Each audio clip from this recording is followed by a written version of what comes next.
Assalomu alaykum hammaga. Sloveniya universiteti ekani va bugun biz yangi videolik izohlarda ko'ryapman. Ko'pchilik aytishyaptiki, qanday qilib o'qishga hujjat topshirsak bo'ladi, u qanday bosqichlari bor deb savol beribdi. Shunday ekan, mana sizga men barcha bosqichlarini tuzib berdim.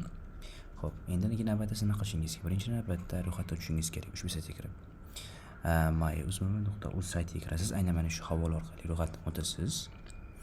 Va kerakli hujjatlar qaysilar?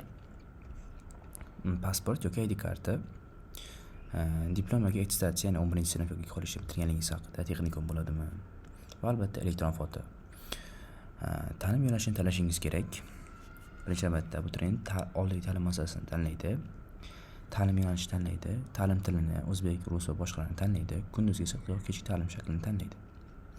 Test sinovlari albatta ko'pchilik yo'nalishlar uchun test topshiriladi, ayrim yo'nalishlarda esa ijodiy yoki kasbiy imtihonlar ham bo'lishi mumkin. 5-bo'lib natijalar va tanlov. Test natijalari e'lon qilingach, davlat granti, to'lov-kontrakt yoki talaba bo'la olmaganlar ro'yxati shakllantiriladi.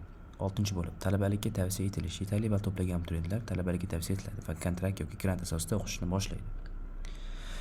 Xullas, mana shu tartiblar orqali shartlar bajarilishi kerak-da. Mana shundan so'ng sizlar talaba bo'lish yoki bo'lmasangiz hal bo'ladi. Albatta, mana shu kabi muhim savollarga javob kerak bo'lgan bo'lsa, birga bir konsultatsiya kerak bo'lsa, barcha savollaringizga javob olmoqchi bo'lsangiz, biz o'zimizning xizmatimizni taklif etamiz. Aynan mana shu linkga yozish orqali savollaringizga javob olasiz. Menga telefon qilmaysiz, faqatgina Telegram orqali menga murojaat qilasiz.